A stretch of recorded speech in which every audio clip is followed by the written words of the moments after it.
Nifty exact గా CPI నుంచి support చేసుకుంటాం. ఓకే, నా సైడ్ మొత్తం ఇంకొక కూడా యాడ్ చేశాను. టోటల్ 2 లాట్స్ అనేవి యాడ్ చేసుకున్నాను, 40 quantities.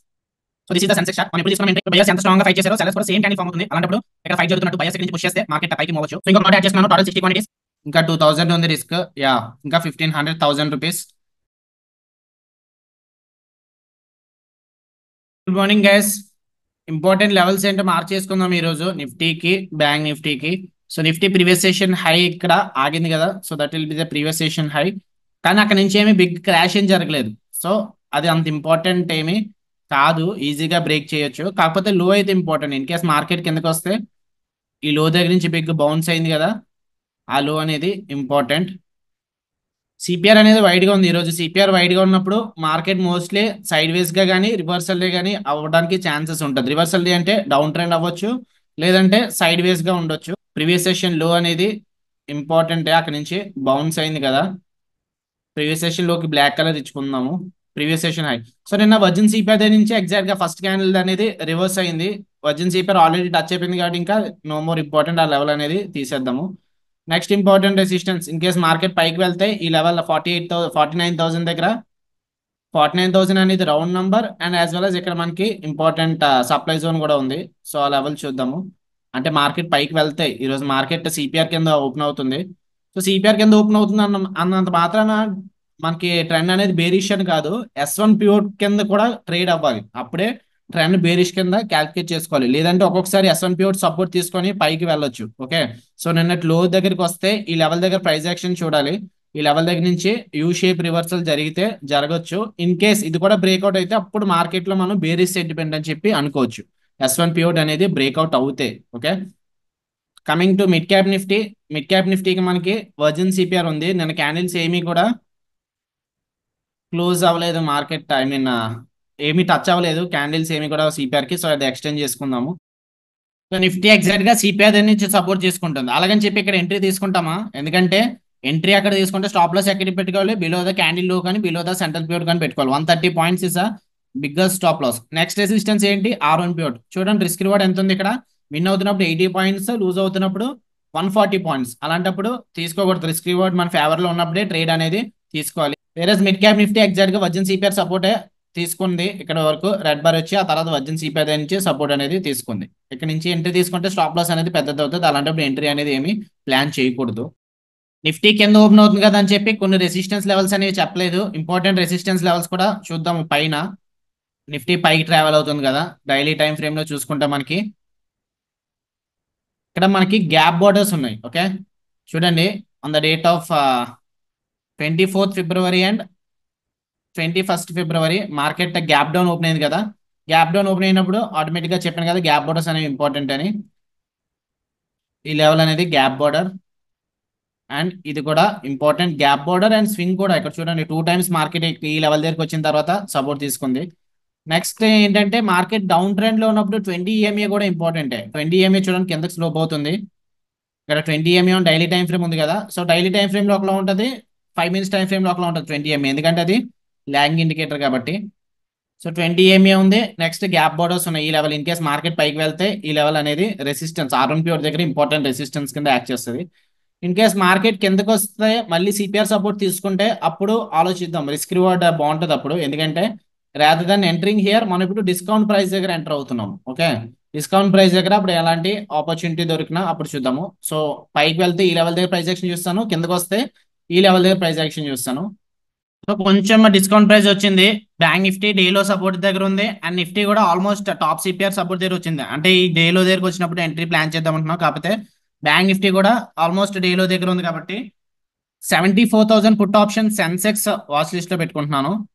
Okay, Sensex 74,000 put option. ఎందుకంటే మనకి నిఫ్టీ కూడా ఆల్మోస్ట్ ఈ లెవెల్ దగ్గరకు వచ్చినప్పుడు అప్పుడు సెన్సెక్స్ సెంట్రల్ ప్యూర్ దగ్గరకు వస్తుంది. సెన్సెక్స్ చార్ట్ నేను మీకు చూపించట్లేదు, కాకపోతే నేను వేరే దాంట్లో చూస్తున్నాను. ఒక 2 లాట్స్ ప్లాన్ చేస్తాను, తర్వాత కావాలనుకుంటే యాడ్ చేసుకుంటాను. 320 దగ్గర రన్ అవుతుంది కదా. ఓకే సారీ, 326 అలా రన్ అవుతుంది. హై ఎంత ఉంది? ఇది 390, 377 వరకు వెళ్ళింది. కొంచెం గ్యాప్ ఇచ్చుకుంటే 400 పెట్టుకోవచ్చు మనం. సో ఇంకా 70 పాయింట్స్ పెట్టుకోవాలి స్టాప్ లాస్. 340 + 60 అంటే 345, 350. ఒక లాట్ చేద్దాం ఫస్ట్ అయితే, తర్వాత యాడ్ చేసుకుందాము. సో ఒక లాట్ అనేది యాడ్ చేశాను. 335 దగ్గర అయింది. ఓకే, నా సైడ్ మోతుంది కాబట్టి ఇంకొక లాట్ కూడా యాడ్ చేశాను. టోటల్ 2 లాట్స్ అనేవి యాడ్ చేసుకున్నాను. 40 క్వాంటిటీస్. 330 యావరేజ్ అయింది. ఓకే, 330 రిస్క్ అందాక 2500 చేస్తాను. 2500 డివైడెడ్ బై 40 అంటే ఒక 60 పాయింట్స్ పెట్టుకోవచ్చు. 60 ప్లస్ 329, 329.95. ఓకే, 390 పెట్టుకుంటున్నాను. 392 వస్తుంది. 392 is the stop loss. So చూద్దాం, ఓన్లీ 2 లాట్స్ ప్లాన్ చేశాను. తర్వాత యాడ్ చేసుకుంటాను కావాలంటే కొంచెం రిట్రేస్ అయినప్పుడు. ప్రెసెంట్ 600 ప్రాఫిట్ రన్ అవుతుంది. ఈ ట్రేడ్ లో రిస్క్ వచ్చి 2500. సో ప్రెసెంట్ ఇది 1500 వరకు వెళ్ళింది. సెన్సెక్స్ ట్రేడ్, సెన్సెక్స్ చార్ట్ చూపించట్లేదు, నేను మీకు చూపిస్తాను తర్వాత. ఆర్ఎల్స్ వెయిట్ అవైల్ చూపిస్తాను. So this is the Sensex chart. మనం ఎప్పుడు తీసుకున్నాం ఎంట్రీ? థర్డ్ క్యాండిల్ దగ్గర ఎంట్రీ తీసుకున్నాము. రిస్క్ రివార్డ్ క్యాలిక్యులేట్ చేసుకుందాం. ఓకే, లాంగ్ పొజిషన్ ఇక్కడ తీసుకున్నాము. Stop loss according to spot chart చెప్తున్నాను. అకార్డింగ్ టు స్పాట్ చార్ట్ అయితే బిలో ద డేలో పెట్టుకున్నాం. ఓకే, ఎందుకంటే అక్కడే సెంట్రల్ పివట్ కూడా ఉంది. Below the central pivot. Take profit మనం 2 hour తీసుకుంటే 1:2 ఎక్కడ వస్తుంది? 1:2 ఎగ్జాక్ట్ గ్యాప్ బోర్డర్ దగ్గరకు వస్తుంది. So this is the 1:2 risk reward. So చూద్దాం అక్కడి నుంచి పైకి వెళ్తుందా లేదంటే రివర్స్ అవుతుందా అన్నది. ప్రెసెంట్ అయితే 800 అలా రన్ అవుతుంది. రిస్క్ ఇందులో తక్కువ తీసుకున్నాము. జనరల్ గా మనం ట్రేడ్ కి 5000 రిస్క్ చేస్తాము, కాకపోతే ఇందులో నేను ఈరోజు 2500 రిస్క్ చేస్తున్నాను. రిస్క్ రివార్డ్ టార్గెట్ ఇక్కడ పెట్టినాం కదా గ్యాప్ బోర్డర్ దగ్గర. సో ఈ లెవెల్ హిట్ అయితే మనకి టార్గెట్ అనేది ఇంకా వస్తుంది. సో ప్రెసెంట్ 1:1 రిస్క్ రివార్డ్ అయితే అయిపోయింది. రిస్క్ 2500 అనుకున్నాం కదా, 2500 అయితే హిట్ అయిపోయింది ప్రాఫిట్ లో. సో 1:2 అయితే 5000 ప్రాఫిట్ రావాలి. చూద్దాం 5000కి వెళ్తుందా లేదంటే బ్యాక్ వస్తుంది. సో బయర్స్ ఎంత స్ట్రాంగ్ గా ఫైట్ చేశారో సెల్లర్స్ కూడా సేమ్ క్యాండిల్ ఫామ్ అవుతుంది. అలాంటప్పుడు ఇక్కడ ఫైట్ జరుగుతున్నట్టు బయర్స్ ఇక్కడ నుంచి పుష్ చేస్తే మార్కెట్ పైకి మూవ్ అవ్వచ్చు. ఏమో నిఫ్టీ మూవ్ అయితే సెన్సెక్స్ కూడా మూవ్ అవుతుంది. నిఫ్టీ సెన్సెక్స్ రెండు కూడా ఒకలానే ట్రేడ్ అవుతాయి. ప్రెసెంట్ అయితే 2500 నుంచి 1500 బ్యాక్ అయితే వచ్చింది. మిడ్ క్యాప్ నిఫ్టీ ఇంకా రావట్లేదు, సిపిఆర్ దగ్గర ఉంది. నిఫ్టీ అయితే ఈ లెవెల్ కిందకు వస్తే లైక్ సెల్లర్స్ విన్ అవ్వచ్చు. థర్డ్ క్యాండిల్ లో బ్రేక్ డౌన్ అయితే అప్పుడు సెన్సెక్స్ కూడా డేలో అనేది బ్రేక్అవుట్ అవుతుంది. సో ఇంకొక లాట్ యాడ్ చేసుకున్నాను. Total 60 quantities. అలాగే స్టాప్ లాస్ 390 పెట్టుకోలేను. 370 వస్తే క్లోజ్ చేస్తాను, ఎందుకంటే స్ట్రాంగ్ బేరిష్ క్యాండిల్ చూపిస్తుంది. అయితే ఇక్కడ నుంచి బ్రేక్ డౌన్ అయిపోవచ్చు మార్కెట్, లేదంటే ఇక్కడ నుంచి స్ట్రాంగ్ సపోర్ట్ తీసుకోవచ్చు. ఇంకా అలాగా స్టాప్ లాస్ దగ్గరికి వస్తుంది కాబట్టి అప్డేట్ అయితే చేసుకున్నాను స్టాప్ లాస్. సో రిస్క్ అనేది సేమే, 2500 పెట్టుకున్నాను. 370 వస్తే క్లోజ్ చేస్తాను. ఇంకా 30 పాయింట్స్ ఉన్నాయి. 345 రన్ అవుతుంది. మేకర్ బ్రేక్ ప్లేస్ ఇక్కడ సెన్సెక్స్ అనేది సెంట్రల్ పివట్ సపోర్ట్ ఇస్తే పర్వాలేదు. ఇక్కడ నుంచి బ్రేక్ డౌన్ అయితే మనకి స్టాప్ లాస్ అనేది హిట్ అయిపోతుంది. ఇంకా 2000 ఉంది రిస్క్. ఇంకా 1500, 1000 రూపీస్. 370కి వస్తే క్లోజ్ చేస్తాను. 340 రన్ అవుతుంది. సో 2500 ప్రాఫిట్ వచ్చింది కదా, మళ్ళీ 2000 అలా రన్ అవుతుంది. 250 వస్తే నాకు టార్గెట్ అనేది హిట్ అవుతుంది. 5000 ప్రాఫిట్ అనేది వస్తుంది. బయర్స్ రావాలి. బయర్స్ వస్తే కొంచెం అగ్రెసివ్ గా అప్పుడే టార్గెట్ వెళ్ళొచ్చు, లేదంటే అది స్టాప్ లాస్ ట్రేడ్. ఈ క్యాండిల్ ప్రీవియస్ క్యాండిల్ లోన్ అయితే బ్రేక్అవుట్ చేసింది. బోత్ నిఫ్టీ అండ్ సెన్సెక్స్ అయితే 20 EMA దగ్గర ఉన్నాయి. 20 EMA రిజెక్షన్ ఇస్తుందా లేదంటే ఈ లెవెల్ బ్రేక్అవుట్ అవుతుందో చూద్దాము. సెన్సెక్స్ కూడా చూడండి 20 EMA దగ్గర ఉంది, వేరే నిఫ్టీ కూడా 20 EMA రిజెక్షన్ దగ్గర ఉంది. 20 EMA బ్రేక్అవుట్ చేస్తే పైకి వెళ్ళొచ్చు, రిజెక్షన్ ఇస్తే ఏమో చెప్పలేము. బయర్స్ కొంచెం స్ట్రాంగ్ గా ఫైట్ చేయాలి. నెక్స్ట్ అప్డేట్ ప్రాఫిట్ అయితే 4000 దాకా వచ్చింది. ఈ లెవెల్ అనేది సెన్సెక్స్ 20 EMA అనేది బ్రేక్అవుట్ అయితే అయింది. మరి నిఫ్టీ కూడా బ్రేక్అవుట్ అయింది. డే హై ఉంది నెక్స్ట్ రెసిస్టెన్స్, ఇది కూడా బ్రేక్అవుట్ అయితే పైకి మూవ్ అవ్వచ్చు మార్కెట్ అనేది. 4000 ప్రాఫిట్ అయితే రన్ అవుతుంది.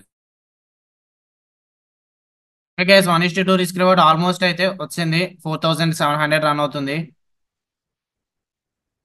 4800.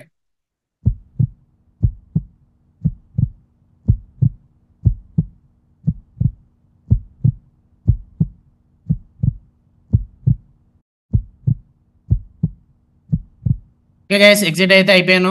5000 ప్రాఫిట్ అయితే వచ్చింది. సో హోల్డ్ చేసుకుంటానంటే పర్వాలేదు, హోల్డ్ చేసుకోవచ్చు. ట్రైలింగ్ స్టాప్ లాస్ కాస్ట్ పెట్టుకొని హోల్డ్ చేసుకోవచ్చు. సో నేను ఇక్కడ నిఫ్టీ లెవెల్ దగ్గర ఉంది కదా, డే హై దగ్గర ఉంది కదా, ఏమో చెప్పలేము. ఇక్కడ నుంచి బ్రేక్అవుట్ అవుతుందా రిజెక్షన్ అవుతుందా చెప్పలేము. వైట్ సిపిఆర్ కదా, రిజెక్షన్ అయితే మళ్ళీ 1:2 అయిపోయిన తర్వాత కూడా లాస్ ఎందుకని చెప్పి ఎగ్జిట్ అయితే అయిపోయాను. So 5144 is today's profit. 2500 risk పెట్టుకున్నాము, అందుకు 5000 వచ్చింది. 5000 రిస్క్ పెట్టుకుంటే మనకి 10,000 ప్రాఫిట్ అయితే వద్దును, కానీ 5,000 రిస్క్ పెట్టుకుంటే 10,000 ప్రాఫిట్ రాదు. ఎందుకంటే డే టూ నుంచి కూడా 10,000 ప్రాఫిట్ అనేది మిస్ అవుతూనే వచ్చాము. సో ఈ వీక్ అనేది అంత ఏమీ బాగాలేదని నేను అనుకుంటున్నాను. ఎందుకంటే ఎనీ టైం స్ట్రాంగ్ అయ్యాము. డే వన్ ఏంటి, ఫస్ట్ ట్రేడ్ ఫెయిల్ అయింది, సెకండ్ ట్రేడ్ వర్కౌట్ అయ్యాము, ఆ రోజు 5,000 ప్రాఫిట్ వచ్చింది. డే టూ ఏమైంది, అది కూడా అంతే. ఆ రోజు కూడా సెకండ్ డే కూడా 5,000 ప్రాఫిట్ వచ్చింది. నిన్న అయితే 2,500 లాస్ వచ్చింది. ఈ రోజు డబుల్ వచ్చింది దానికి 5,000. సో టోటల్ మనం ఎంత, నిన్న వరకు 7,500 ప్రాఫిట్ లో ఉన్నాము, ప్లస్ ఈ రోజు 5,000, 12,500 అనుకోవచ్చు. నెట్ ప్రాఫిట్ అయితే బ్రోకరేజ్ తర్వాత పోనీ వస్తుంది, బట్ గ్రాస్ ప్రాఫిట్ అయితే 12,500 అయితే ప్రాఫిట్ అని అనుకోవచ్చు. సో ఫస్ట్ వీక్ అయితే సక్సెస్ఫుల్లీ కంప్లీటెడ్ అయితే, ఐ మీన్ కంప్లీటెడ్. సో ఏమైనా డౌట్స్ ఉన్నాయా? ఓకే, ఎంట్రీ ఎందుకు తీసుకున్నాం చెప్తాను ఆగండి. నిఫ్టీనా? యా. సో మనం ఇక్కడ ఫస్ట్ క్యాండిల్, చాలా మంది ఏం చేస్తారంటే ఇక్కడ సిపిఆర్ దగ్గర సపోర్ట్ ఉంది కదా, ఫస్ట్ క్యాండిల్ దగ్గర లాంగ్ ఎంట్రీ తీసుకుందాం కదా అని చెప్పి అనుకుంటారు, but it is not a good thing. మనం ఎప్పుడు కూడా ఫస్ట్ క్యాండిల్ దగ్గర ఎంట్రీ తీసుకుంటే స్టాప్ లాస్ చూడండి. మనం కాన్సన్ట్రేట్ చేయాల్సింది ఫస్ట్ రిస్క్ మీద, తర్వాత ప్రాఫిట్ అనేది సెకండరీ. ఇక్కడ వన్స్ ఇది ఏమో ఇక్కడ నుంచి పైకి వెళ్ళిపోద్ది అనుకుంటారు, 200 పాయింట్స్, 300 పాయింట్స్, 400 పాయింట్స్ వెళ్ళిపోద్ది అనుకొని ఎంట్రీ తీసుకుంటారు. That's not a good thing. Instead మనం ఏం చెప్పాను, డిస్కౌంట్ ప్రైస్ దగ్గరకు వచ్చినప్పుడు ఎంట్రీ తీసుకుంటాను చెప్పాను. డిస్కౌంట్ ప్రైస్ ఏంటి, డేలో యాక్చువల్గా ఇక్కడ పర్ఫెక్ట్ ఎంట్రీ, కాకపోతే నేను థర్డ్ క్యాండిల్ దగ్గర తీసేసుకున్నాను. ఎందుకంటే సెన్సెక్స్ ఆల్మోస్ట్ డేలో వరకు వచ్చింది, ఇక్కడ ఎంట్రీ అనేది తీసుకున్నాము. స్టాప్ లాస్ ఇక్కడ పెట్టినాము, risk reward 1:2 according to spot chart అయితే ఇక్కడ పెట్టినాము.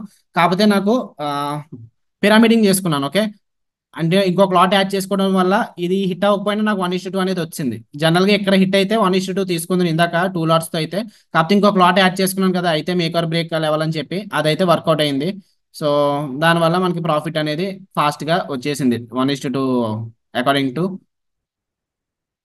స్పాట్ చార్ట్ అవ్వకపోయినా. ఓకే, సో జనరల్గా ఎవరైనా యాడ్ చేసుకోకపోతే ట్రైలింగ్ స్టాప్ లాస్ పెట్టుకొని కొంచెం కొంచెం ఇక్కడ వరకు పెట్టుకోవచ్చు.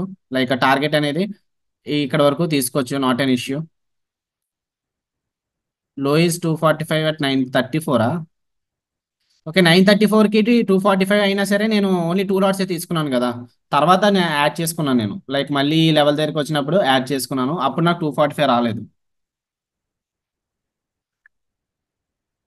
యా, జనరల్ గా అయితే నేను 2 లాట్స్ అయితే 200 దగ్గర ఎగ్జిట్ అవుదాం అనుకున్నాను, అప్పుడు నాకు 5,000 ప్రాఫిట్ వస్తుంది. కాకపోతే ఇంకొక లాట్ యాడ్ చేసుకున్నాను కదా, దానివల్ల 245 దగ్గర యాడ్ చేసుకోవాల్సి వచ్చింది. Not an issue. గ్రూప్ లో 230 ఇచ్చాము సెకండ్ టార్గెట్, సో 230 కూడా హిట్ అయిపోయింది మనకి. ఎగ్జిట్ అవ్వాలనుకుంటే ఎగ్జిట్ అవ్వచ్చు, లేదు నేను ట్రైలింగ్ చేసుకుంటాను, ఈరోజు మార్కెట్ ఇంకా పైకి వెళ్తుంది అనుకుంటే అది మీ ఇష్టం, మీ మీద డిపెండ్ అయి ఉంటుంది. Okay, so done for the day guys, see in the next session on Monday. So ఈ వీక్ ప్రాఫిట్ అయితే 4 days కి మనకి 12,500 వచ్చింది అంతే. So not a bad day or also, not a bad week or also good week, not an issue. So focus on the process. Okay, money గురించి పట్టించుకోకండి, పర్వాలేదు, loss వచ్చినా సరే పర్వాలేదు. కమింగ్ డేస్ లో మనకి గుడ్ డేస్ కూడా వస్తే రావచ్చు. సో లాస్ గురించి పట్టించుకోతే ప్రాసెస్ ఫాలో అవ్వండి అంతే. మన ఎంట్రీస్, మన ఎగ్జిట్స్, రూల్స్, రిస్క్ రివార్డ్ ఈ ఫాలో అయితే సరిపోతుంది, ఇంకేం అవసరం లేదు. బ్యాంక్ నిఫ్టీ లెవెల్ అనేది ఇంపార్టెంట్ సపోర్ట్ అని చెప్పాను కదా, మరి ఎక్కడి నుంచి ఎందుకు రివర్స్ అయిపోతుందంటే గ్రీన్ క్యాండిల్, సపోర్ట్ క్యాండిల్ ఎక్కడి వరకు ఫామ్ అయింది. సో ఇది జోన్ కింద కన్సిడర్ చేసుకోవచ్చు. ఓకే, ఈ లెవెల్ అనేది జోన్ కింద కన్సిడర్ చేసుకోవచ్చు క్యాండిల్ క్లోజ్ వరకు. అండ్ ఇక్కడ మళ్ళీ పైకి వెళ్ళిన తర్వాత మళ్ళీ ఎగ్జాక్ట్ గా ఎక్కడ సపోర్ట్ వచ్చింది, ఈ జోన్ దగ్గరే సపోర్ట్ ఇచ్చింది. సో ఈ రోజు కూడా ఆ జోన్ అనేది ఇంపార్టెంట్, ఆ జోన్ దగ్గరే సపోర్ట్ అనేది ఇచ్చింది. ఎనిహా మనం బ్యాంక్ నిఫ్టీ అయితే తీసుకోలేదు, ట్రేడ్ మన నిఫ్టీలో తీసుకున్నాం కాబట్టి. ఓకే గైస్, అయితే okay, so done for the day and done for the week. See you in the next session on Monday. By.